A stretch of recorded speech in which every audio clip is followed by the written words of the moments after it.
Pinakadakilang Ama, Yahuwah, Yahuwah Abba, nandito po ang iyong mga anak, magalang na humaharap sa iyo.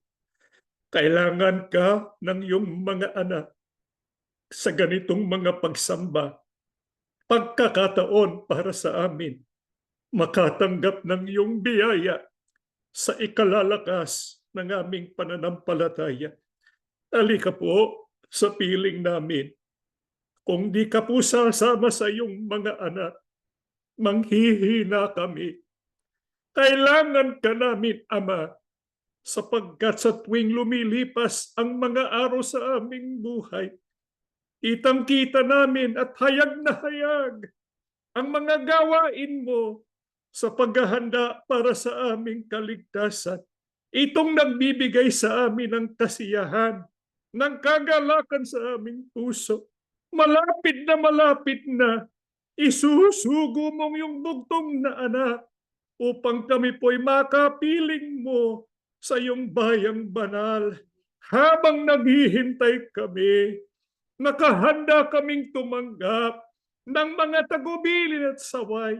Kaya sa gagawin naming mga pag-aaral, ipagkaloob po, Ama, ang lahat ng iyong kalooban para sa amin, para ito'y ganap naming masundan.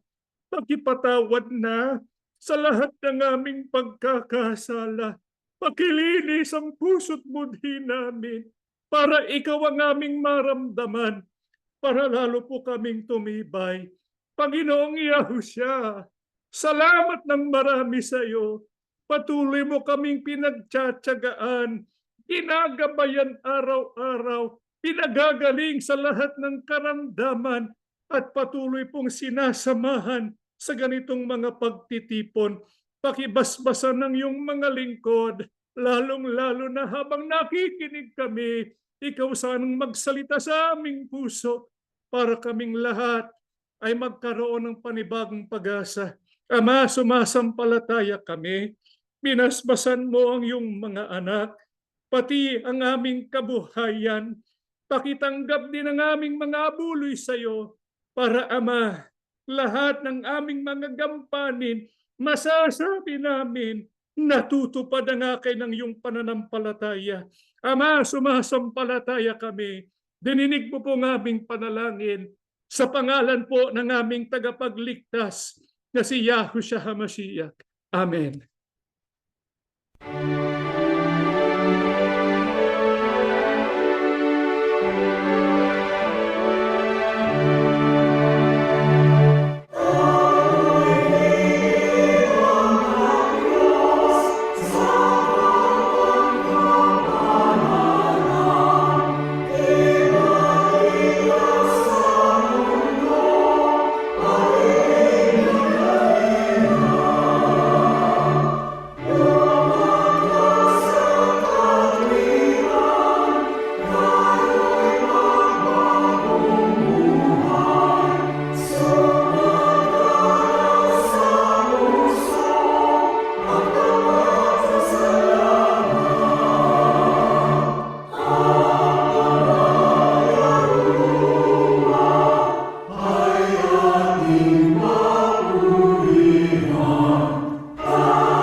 Shabbat Shalom sa inyong lahat, mga kapatid. Tayo po ay nagpapasalamat sa ating dakilang Ama dahil po sa kanyang kagandahang loob at pagtawag sa atin upang tayo ay maging mga anak niya. Tayo po ay sumasampalataya dahil po sa ating pananampalataya at kaugnayan kay Yahushua HaMashiach. Tayo po ay hindi mga tao lamang. Tayo po ay mga tunay na mga anak ng Diyos. Kaya tayo po ang makaaasa sa lahat ng panukala ng ating dakilang Ama. Subalit, habang tayo po ay nasa mundong ito, hindi po natin maiiwasan na dumaan sa mga pagsubok. Ang ilang mga pagsubok ay matitindi at lubhang nagbibigay sa atin ng dalamhati. Hindi po maiiwasan ito patungo po sa pangakong bayan ng Diyos sapagkat meron pong dahilan kung bakit ang kanyang mga anak ay dapat dumaan sa iba't ibang kapighatian at mga pagsubok ng buhay. Ano po ang dahilan kung bakit bagamat tayo ay mga anak ng Diyos, daraan tayo sa mga kapighatian. Pakinggan po natin ang ating pag-aaral dito po sa Exodo 17:1 at ang buong kapisanan ng mga anak ni Israel ay naglakbay mula sa ilang ng Sin. Sa kanilang paglalakbay ayon sa utos ni Yahweh at humantong sa Rephidim at walang tubig na mainom ang bayan. Ang binasa po natin ay ukol po sa paglalakbay ng bayang Israel nung sila po ay niligtas ng Diyos mula sa pagkaalipin doon po sa Ehipto. Anong dahilan kung bakit sila po'y niligtas sa pagkaalipin doon po sa Ehipto? Para dalhin ng Diyos ang kanyang bayang Israel doon po sa isang bundok. Ano po yung pangalan ng bundok na ito? Bundok ng Sinai, Mount Sinai. Dadalhin ang Israel sa bundok ng Sinai sapagkat doon sa bundok na yon, ano pong gagawin ng Diyos?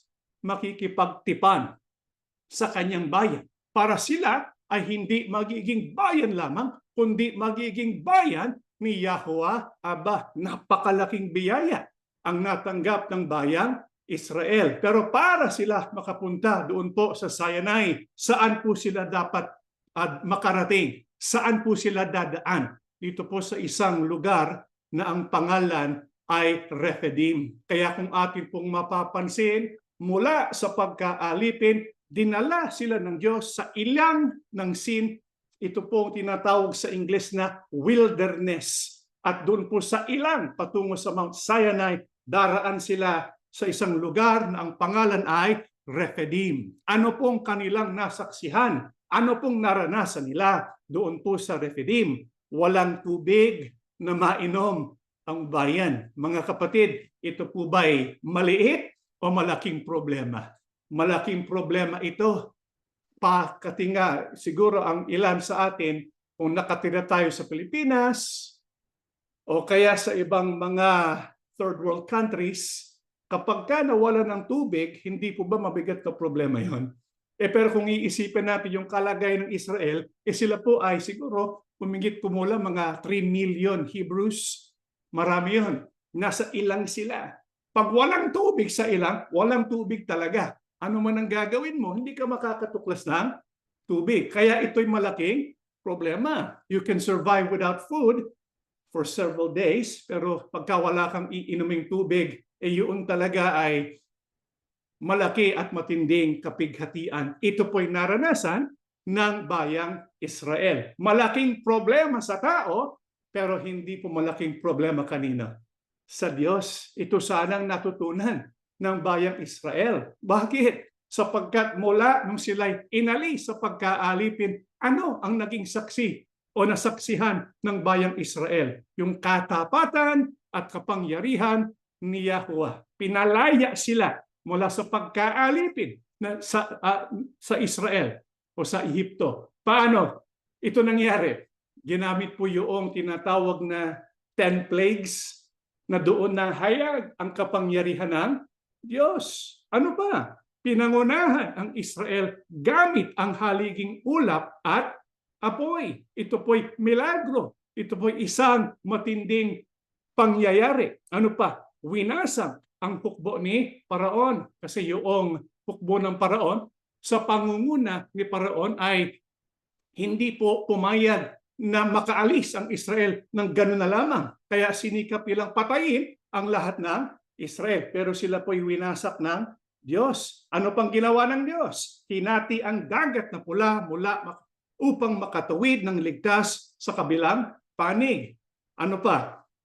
Yung mapapait na tubig doon po sa Mara ay ginawang maiinom at nagbigay ng mana at ng mga pugo. Kaya yun pong karanasan ng bayang Israel mula noong iligtas sila sa pagkaalipin sa Ehipto hanggang sila'y naglalakbay, nakita nila, tapat ang Diyos. May problema?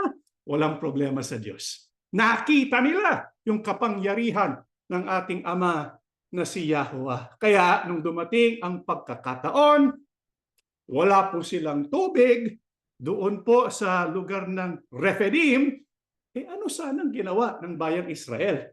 Isa ng ginawa ng bayang Israel, ano kayang gagawin ng Diyos ngayon? Ano kayang milagro ang kanyang ipapakita ngayon? Di ba? Sapagkat nakita nila walang problema sa Diyos. Pero sa halip na yun ang kanilang ginawa. Ano pong ginawa ng bayang Israel? Pakinggan po natin dito po sa Exodo 17:2-3. Kaya nakipagtalo sila kay Moises at sinabi, bigyan mo kami ng tubig na maiinom. Sumagot si Moises, bakit kayo nakikipagtalo sa akin? Bakit inyo sinusubok si Yahweh? Pero uhaw na uhaw ang mga tao roon.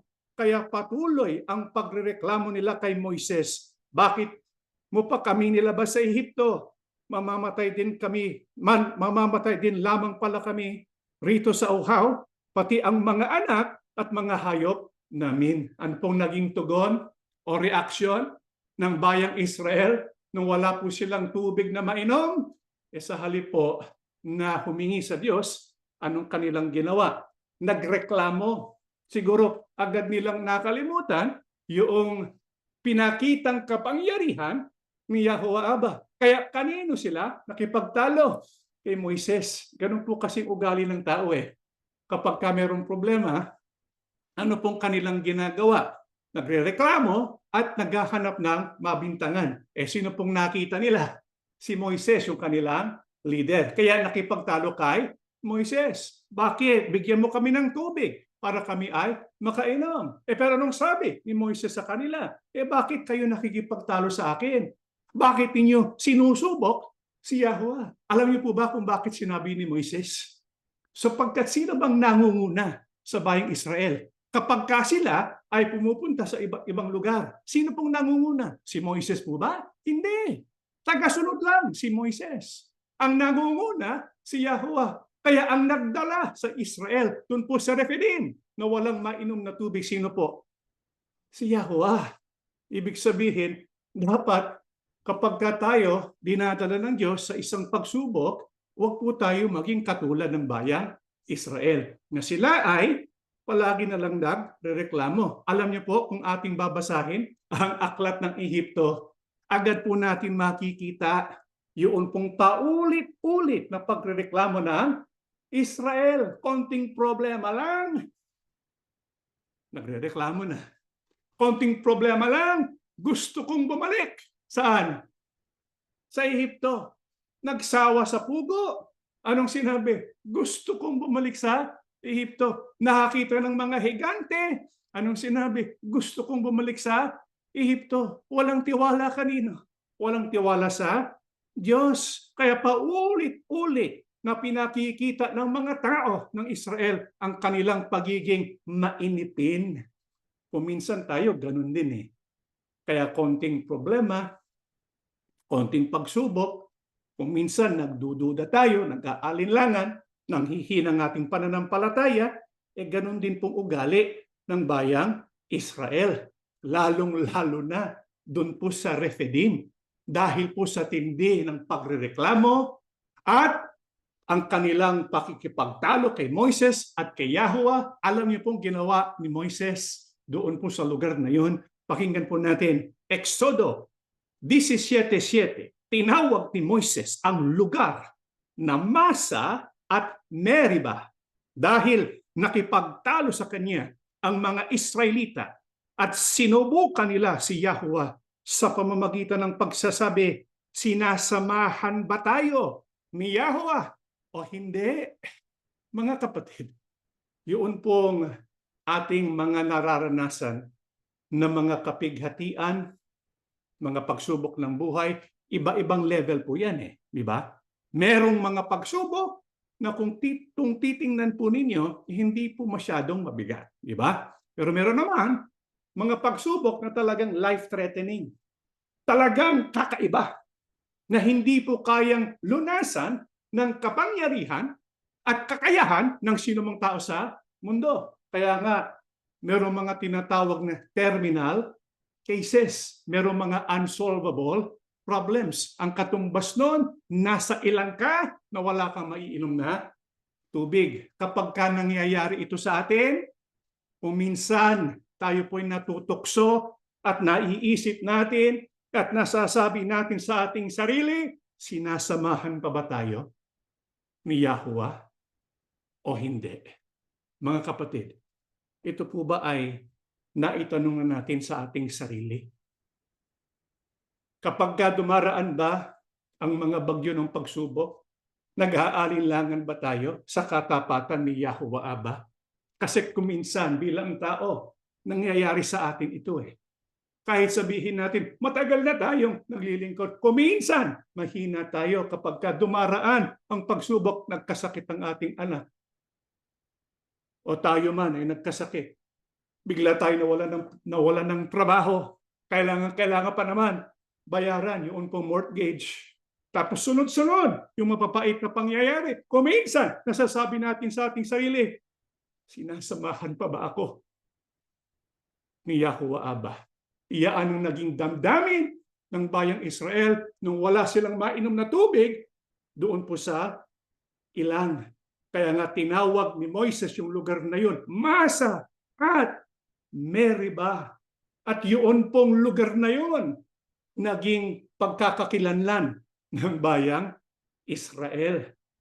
Kapag ka ito'y nangyari sa atin, mga kapatid, ano pong payo ng Diyos? Pakinggan po natin Salmo 95:8, huwag ninyong patigasin ang iyong mga puso katulad ng ginawa noon ng inyong mga ninuno doon sa Meribah at sa ilang ng Masa. Mga kapatid, kung tayo po'y dumaraan sa ilang, kung tayo po'y dumaraan sa mga pagsubok ng buhay na wala po tayong masumpungan ng lunas, ano pong dapat nating gawin? Ang payo ni Yahuwah Abba para sa ating lahat, huwag kayong magmatigas ng puso. Huwag nating patigasin ang ating puso. Alam niyo po ba ang dahilan kung bakit agad tumigas ang puso ng bayang Israel?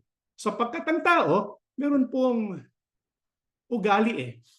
Hindi ko po alam kung ito'y totoo rin sa inyo.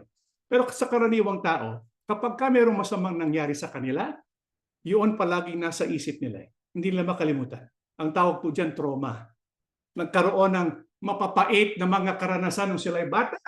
Hanggang matanda sila dala-dala pa rin nila eh. They cannot let go, they cannot forget. Di ba?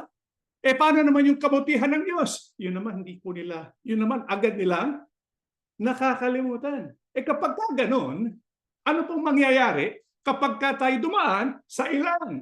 Talagang titigas ang ating puso. Kaya anong lunas? Dapat ripasuhin po natin palagi. Lahat ng mga ginawang kabutihan ni Yahuwah Abba, sabi yun ang ginawa ng bayang Israel. Niripaso nila. Naalala nyo ba? Kapatid, si Yahuwah, yung 10 plagues, kitang-kita yung kapangyarihan. Dumaan tayo sa Red Sea, kitang-kita yung kapangyarihan. Yung mga pugo, yung mana, lahat yan, gawa ng kamay ng Diyos. Sana yun ang kanilang nirepaso. Pero agad nilang nakalimutan. Ano ang nasa isip nila? Anong iinom kong tubig ngayon? Parang binaliwala yung kapangyarihan ng Diyos. Kapag gano'n talagang sasamang ating puso. Kaya sa halip na magreklamo, anong dapat nating gawin kapag talagang nahihirapan tayo dahil sa pagsubok na ating pinagdaraanan? Salmo 81:7, nang kayo'y nahirapan, tumawag kayo sa akin at kayo'y iniligtas ko mula sa mga alapaap. Sinagot ko kayo at sinubok doon sa bukal ng Meribah. Sabi ng Diyos, nung kayo ay nagkaroon ng matinding kahirapan, tumawag kayo. Anong ginawa ng Diyos? Sinagot. Paano sinagot? Niligtas. Niligtas saan? Sa anumang kahirapan. Sapagkat walang imposible kanino. Sa Diyos. Kaya sa panahon ng pagsubok, doon po sa Meribah, ano po sanang dapat gawin ng tao? Anong hinihintay ng Panginoon Diyos na gawin sana ng Israel? Sana tumawag sila kanino? Kay Yahuwah. Sana ang sinabi nila sa isa't isa, sinabi nila sa kanilang sarili, paano kaya tayo ililigtas ng Diyos? Hindi yun, ililigtas ba tayo ng Diyos? Anong iiniwan natin? Sanang tanong, ano kayang gagawin ng Diyos para tayo makainom? Kasi imposible na pababayaan tayo ni Yahweh. Tayo, kanyang bayan, at kitang-kita natin sa nakaraan yung kanyang ginawa para sa atin. Kaya inihintay yung biyaya ng Diyos. Sana yun din ang gawin natin, mga kapatid. Ripasuhin natin yung mga tagumpay na kaloob ng Diyos. At sa panahon ng kahirapan, tumawag tayo sa Kanya. Sino po ang nakagawa nun nung sila po ay nasa Rephidim? Pakinggan po natin ang nakasulat dito po sa Exodo 17:4. Kaya humingi ng tulong si Moises kay Yahweh. O Yahweh, ano po ba ang gagawin ko sa mga taong ito? Halos batuhin na nila ako. Anong ginawa ni Moises? Dahil po gusto ng batuhin ng mga tao si Moises, anong ginawa niya sa matinding kahirapang ito? Tumawag siya. Sa Ingles, he cried. Umiyak siya kay Yahweh. Nagmakaawa siya kay Yahweh. Umasa siya kay Yahweh. Sana tularan po natin si Moises. Huwag natin tularan yung milyong-milyong ibang mga Israel na sa halip na tumawag sa Diyos, ang kanilang gustong gawin, patayin pa yung kanilang leader. Sinugot ba ng Diyos si Moises? Binasa natin ang 4. Basahin po natin ang nakasulat po sa 5 hanggang 6. Sumagot si Yahweh. Napansin niyo po yung agad na ginawa ni Yahweh. Tumawag si Moises. Sumagot si Yahweh. Magsama ka ng ilang pinuno ng Israel at mauna kayo sa mga Israelita. Dalhin mo ang inyong tungkod na inihampas mo sa ilog Nilo at lumakad na kayo. Hihintayin ko kayo sa ibabaw ng malaking buto at ng malaking bato sa Sinai. Hampasin mo ito at bubukal ang tubig na maiinom ng mga tao.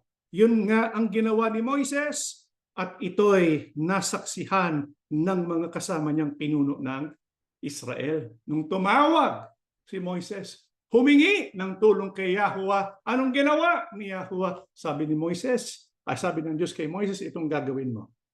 Magsama ka ng ilang mga pinuno, dalhin mo ang iyong tungkod. Ano yung tungkod na yon?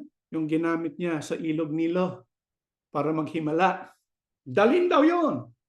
Tapos pumunta sila doon po sa Sinai. Doon sa Sinai, may makikitang bato. Ano pinagagawa ni Yahweh kay Moises doon sa batong makikita? Ang sabi po ron, hampasin eh.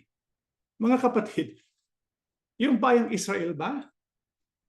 Nung sila'y naglalakbay sa ilang, o kaya tayo sa panahon natin ngayon, kapag gusto natin ng tubig, hahanap ba tayo ng bato? Hindi, hahanap tayo ng river. Ano ba yung river sa Tagalog? Ng ilog. Hindi bato. Hahanap tayo ng ilog. Diba?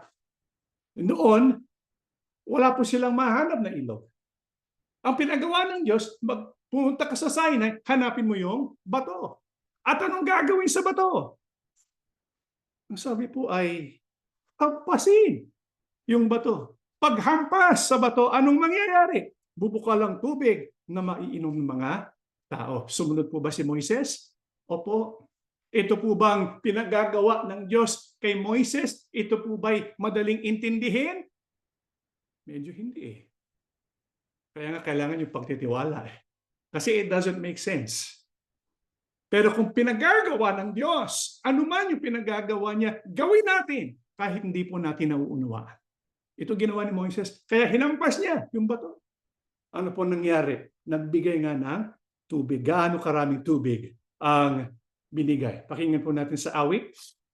78:15-16, kanyang pinuwangan ng mga bato sa ilang at pinainom niya sila ng sagana na gaya ng mga mula sa mga kalaliman. Nagpabukal naman siya mula sa bato at nagpababa ng tubig na parang mga ilog. Sipin niyo mula sa bato, parang ilog. Wala namang ilog doon sa ilang eh. pero nagkaroon ng ilog mula saan? Sa bato. Saan ang galing yung ilog sa bato? Galing po kanino? Sa itaas. Kay Yahweh. Walang ilog? Walang problema. Bakit? Si Yahweh ang lumalang ng lahat ng bagay. Yun po ay dapat natin palaging isipin. Walang imposible sa Diyos. Kaya gaano man kabigat ang problema mo, hindi yung problema sa Diyos.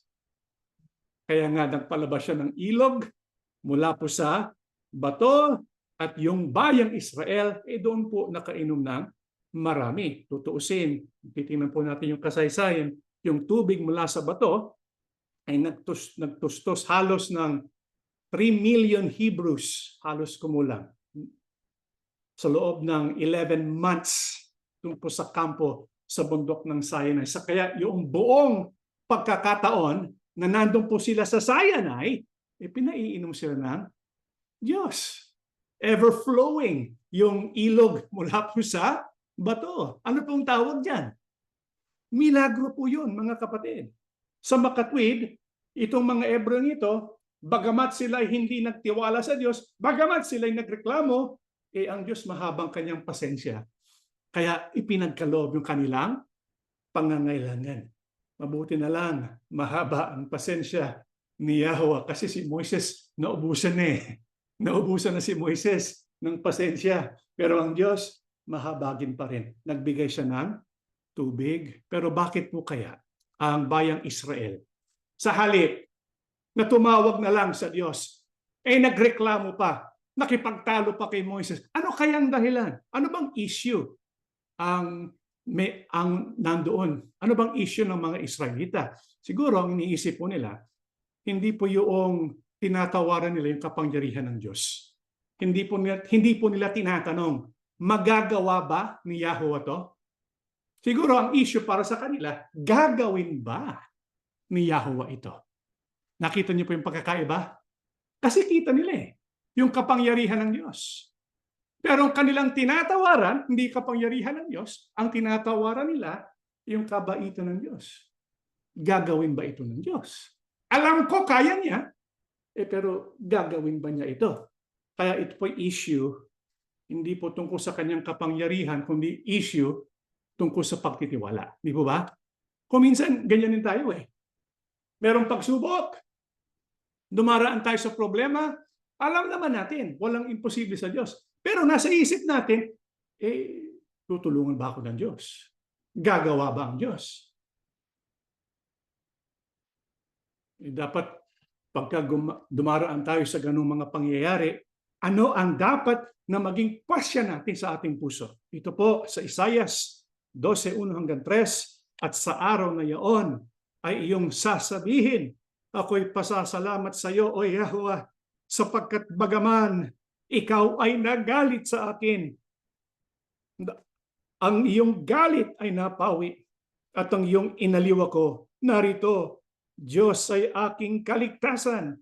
Ako'y titiwala at hindi ako matatakot, sapagkat ang Panginoong si Yahweh ay aking kalakasan at awit, at siya'y naging aking kaligtasan. Kaya't kayo'y iigib ng tubig na may kagalakan sa mga balon ng kaligtasan. Kung tayo po dumaraan sa mga pagsubok at iniisip natin, tutulungan ba ako ng Diyos sa pagkakataong ito? Ano pong dapat na maging pasya ng ating puso't isipan? Dapat magtiwala pa rin tayo. Pagka bumabangon yung mga pag-aalinlangan, isipin natin, si Yahweh, hindi po Diyos lamang, hindi po makapangyarihan lamang. Siya po'y tapat sa kanyang pangalan, tapat sa kanyang sinabi, tapat sa kanyang mga pangako, maaasahan at mapagtitiwalaan si Yahweh. Kaya mabuting tayo ay nagbubulay-bulay, binubulay-bulay natin ang pangalan ng Diyos. Kasi nakasalalay dito pangalan niya. Kaya mapagtitiwalaan natin si Yahweh.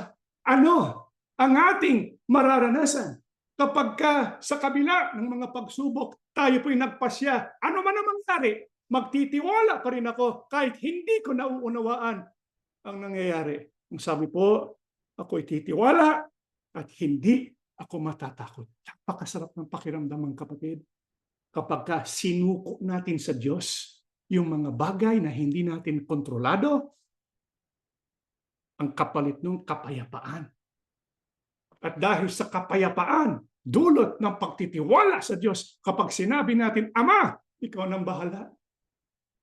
Alam ko naman mahal mo ako.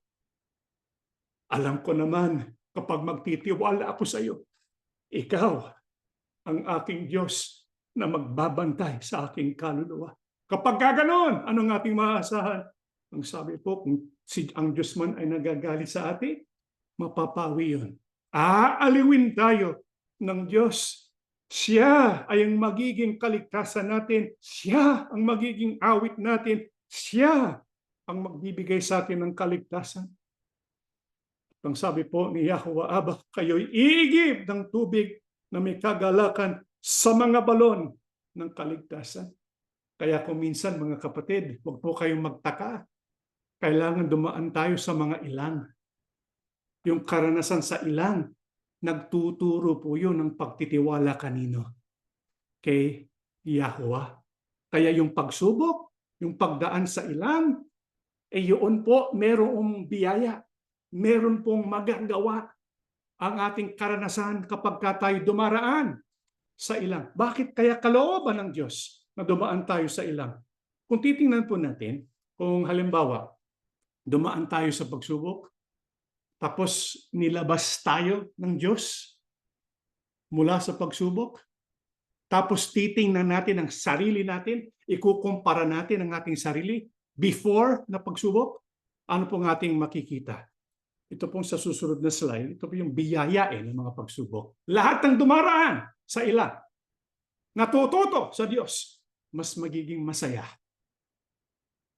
mas nagiging malakas, mas nagiging marunong, mas lalong nagiging mababang loob, mas lalong nagiging mabisa sa kanyang paglilingkod at sa lahat ng kanyang mga gawain. Hindi po totoo ito.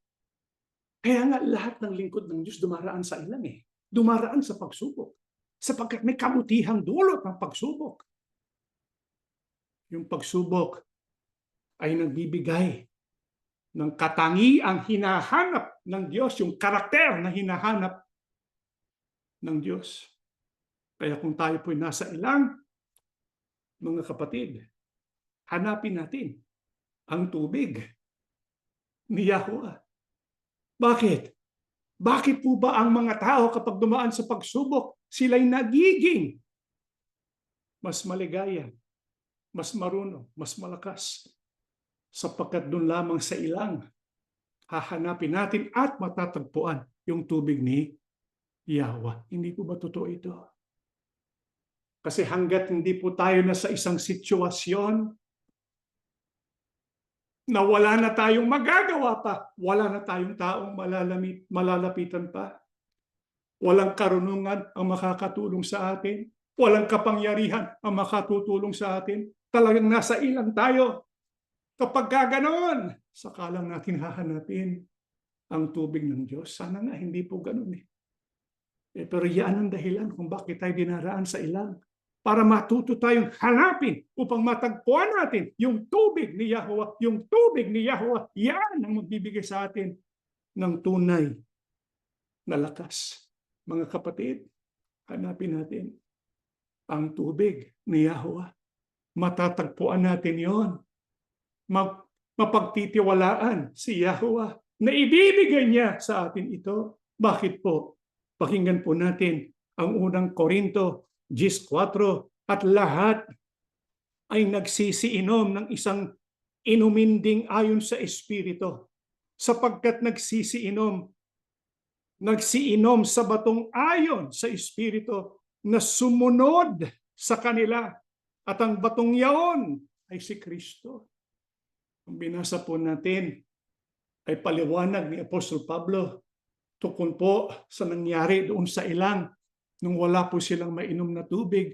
Pero nung pinagawa ng Diyos, inahampas kay Moises yung batong yon na nagpalabas ng tubig. Ang sabi po ni Apostol Pablo, ang batong yon ay sino po? Si Yahushua. Ibig sabihin ba, na yung batong hinampas ni Moises, literal na si Kristo. Hindi. Ang pinag-uusapan dito, spiritual na aplikasyon. Ang sabi ni Apostol Pablo, yung tubig na iniinom nila, sumasagisag sa hinaharap. Yung bato na hinampas ni Moises, sumasagisag kanino? Kay Yahushua. Ang tawag dyan, typology. Patungkol sa gagawin ng Panginoong Yahushua. Nung hinampas ni Moises yung bato, yun po'y patungkol sa gagawin sa ating Panginoong Yahushua. Hahampasin si Yahushua. Ibig sabihin, ipapako sa cross, mamamatay. At dahil sa kanyang kamatayan at pagkabuhay na mag-uli, ang Panginoong Yahushua ay ang ating bato. At mula sa kanya, makaiinom tayo ng spiritual na tubig. Tubig ni Yahuwah sa pamamagitan ng kanyang anak na si Yahushua. Pero meron po kayong napansin dito po sa paliwanag ni Apostol Pablo. Ang sabi ni Apostol Pablo, yung batong yun, sumusunod sa kanila. Literal ba na sumusunod sa kanila? Hindi po. Anong ibig sabihin nun? Ibig sabihin si Yahuwah, bagamat binastos siya, walang galang sa kanya ang Israel. Reklamo ng reklamo, sinubok si Yahuwah. Gayunpaman, pagbat hindi siya nakikita, nandun pa rin si Yahuwah, nagbabantay at nag-aalaga sa kanyang bayan. Ganyan po si Yahuwah ngayon. Ganyan din ang ating Panginoong Yahushua. Kaya, yung mga nagtanong, noon pong wala silang mainom na tubig, doon po sa ilang noon, at nagtanong sila, si Yahuwah ba ay kasama pa natin o hindi? Mga kapatid, ngayon, masasagot natin yan. Kasama pa natin si Yahuwah. Hindi siya nagpapabaya.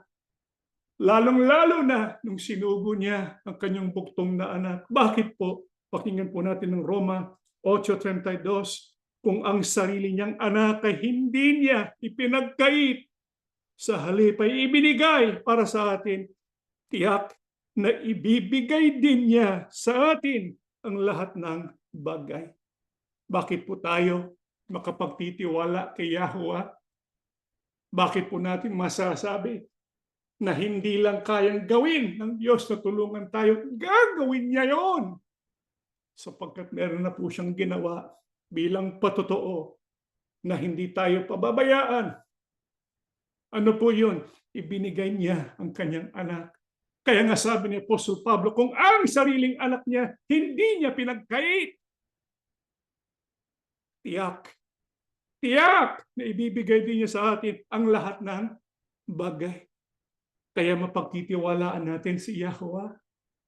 Hindi lang po siya may kakayahan, meron siyang kagustuhan. Anong katunayan? Ipinakita niya ang kanyang pag-ibig nung binigay niyang kanyang anak. Kaya mga kapatid, lumapit po tayo kay Yahuwah. Tumawag tayo kay Yahuwah. Ibibigay sa atin ang lahat ng ating pangangailangan. Paano po ibibigay sa atin ang lahat ng pangangailangan? Pakinggan po natin ang mga huling talata ng ating pong pag-aaralan dito po sa Juan 7:37 hanggang 39, nang dumating ang huli at pinakamahalagang araw ng pista. Tumayo si Yahushua at sinabi ng malakas. Tinitiyak niya lahat makakikinig, sapagkat yung kanyang sasabihin, lubhang mahalaga. Itong kailangan kasi ng tao, itong kailangan natin. Kaya sa malakas na tinig sinigaw ng ating Panginoong Yahushua, ang sino bang nauuhaw ay lumapit sa akin at uminom. Sapagkat sinasabi sa kasulatan, nadadaloy ang tubig na nagbibigay buhay mula sa puso ng sumasampalatay sa akin. Ang tubig na tinutukoy ni Yahushua ay ang banal na Espiritu na malapit ng tanggapin ng mga sumasampalataya sa Kanya. Hindi pa naipagkakaloob ang banal na Espiritu ng panahong iyon dahil hindi pa nakabalik sa langit si Yahushua. Mga kapatid, paano po tayo makatatanggap ng tubig katulad ng tubig na binigay ni Yahuwah noon sa panahon ni Moises? Ang sabi po ng Panginoon Yahushua, ako yung magbibigay ng tubig. Kung noon merong bato, ngayon merong Kristo. Kung noon tubig lang ang binigay, ngayon tunay na tubig, tubig ng buhay. Ang sabi ng Panginoon Yahushua sa malakas na tinig, ang sino man na uhaw ay lumapit sa akin at uminom. Mga kapatid, tayo po ba'y nauuhaw? Ang pakiramdam ba natin para tayong nasa ilang, na wala tayong mahanap na inumin, na dahil dito nahihinaan tayo, nang hihina at nawawala ng pag-asa? Kapag ganun ang ating kalagayan, dinggin natin ng tinig at utos ang ating Panginoong Yahushua para sa atin. Ito'y pangako para sa atin. Inialok niya ang tubig. Ang sabi niya, sino mang nauhaw, uminom mula sa akin. Dadaloy ang tubig na nagbibigay buhay mula sa puso ng sumasampalataya sa Kanya. Ang tinutukoy niya ay ang banal na Espiritu. Iyan pong lunas. Sapagkat sa pamamagitan ng banal na Espiritu, ang Diyos, Yahuwah, bagamat nasa langit, ay parang kasama natin, kapiling natin, Parakletos. Si Yahushua, bagamat nasa kanang kamay, doon sa langit, parang katabi natin at nasa atin. Dahil sa banal na Espiritu, kasama natin si Yahuwah, kasama natin si Yahushua. At dahil doon, parang iniinom natin ng tubig na nagbibigay ng buhay. Itong kailangan natin, mga kapatid, para tayo makalampas sa pagsubok, para tayo magmana ng kahariang pangako sa atin ng Diyos at ng Kanyang anak. Tumayo po tayo at tayo po'y mananalang. Ama naming Diyos, Yahuwah Abba, salamat sa iyong pagmamalasakit. Palagi mo kaming iniisip. Kahit kami po'y nagkakasala, nagkukulang sa mga pangako namin sa iyo. Naalaala mo, kami po'y alabok lamang. At dahil po sa iyong katapatan, namamalagi ang iyong pagsasama. Nagbabantay ka.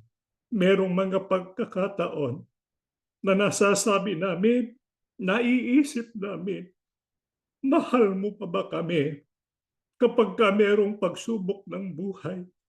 Kapag ka merong karamdaman o matinding sakit? Kapag ka ang mga anak namin, mga kapamilya namin, dumaraan sa mga problema at wala po kaming magawa-gawa? Kung minsan nasasabi namin sa aming sarili, kasama ka pa ba namin, Ama? Ngayon, pinakita mong sagot. Opo, kapiling ka namin palagi. Bagamat di ka namin nakikita, nandyan ka sa aming likuran, nagbabantay at nag-iingat sa bawat hakbang ng iyong mga anak. Dahil po mga anak mo kami, hindi mo kami pinababayaan. Salamat ng marami. Ibinigay mo ang iyong bugtong na anak. Kaya mula sa iyong anak, makatatanggap kami ng iyong banal na Espiritu. Yahushua, Yahushua HaMashiach, nandito ang iyong mga lingkod. Humihingi kami sa iyo ng tubig. Ipagkaloob mo sana ito, ang iyong banal na Espiritu na nagbibigay ng tapang sa amin, ng kapayapaan, para kahit anong aming nararanasan, magiging payapa kami, magiging matagumpay kami, hindi dahil sa mabubutit malalakas kami, kundi dahil po sa iyong saklolo. Halika po sa piling namin. Magpagaling ka po sa lahat ng may karamdaman. Ano man ang taglay naming sakit, walang imposible sa iyo, sapagkat ipinagkaloob sa iyo ang lahat ng kapangyarihan. Ama, sumasampalataya kami. Dininig mo ng aming panalangin. Ihahanda po ng aming puso sa nalalapit na kaligtasan. Ito pong aming pinagmamakaawa sa pangalan po ng aming tagapagligtas na si Yahushua HaMashiach. Amen.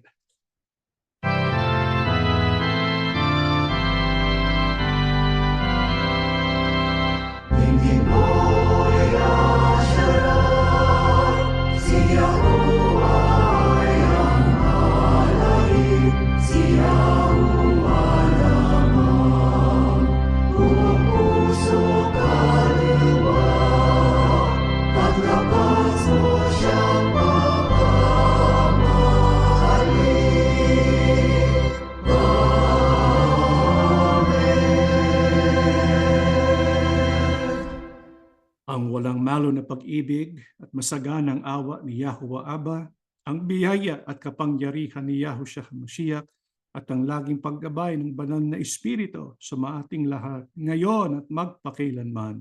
Amen. Mga kapatid, paalala lang po, mamaya ay magkakaroon tayo ng Children's Ministry Class. At ito rin ay gagawin bukas, 11:30 a.m. naman Pacific Standard Time. Also, meron po tayong isasagawang year-end celebration, year-end General Assembly. Sana po lahat ng kasama po sa ating assembly ay mag-participate sa year-end General Assembly po natin December 28, 2024, 3 p.m.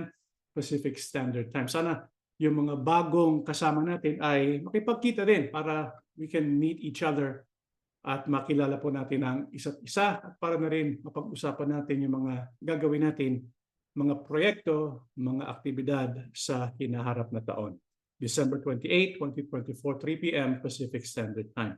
Also, next year, meron po tayong proyekto tungkol sa 7 churches nais po namin na dalawin yun pong 7 churches na binabanggit sa Apokalipsis 2:3 dahil po marami tayong mapupulot na magandang mensahe mula po sa ating tagapagligtas. Ang sabi nga ng ating tagapagligtas na si Yahushua, mapalad yung magbabasa ng aklat ng Apokalipsis, pero ang pinakamahalagang portion o bahagi ng Apokalipsis ay yung first 3 chapters sapagkat doon makikita natin yung mensahe ng Panginoon Yahushua para sa kanyang eklesiya. Kaya excited po kami na gawin ang proyektong ito. Sana po ay makasama po kayo. Kung hindi po kayo makakasamang personal, it's okay sapagkat ito ay i-broadcast po natin in full.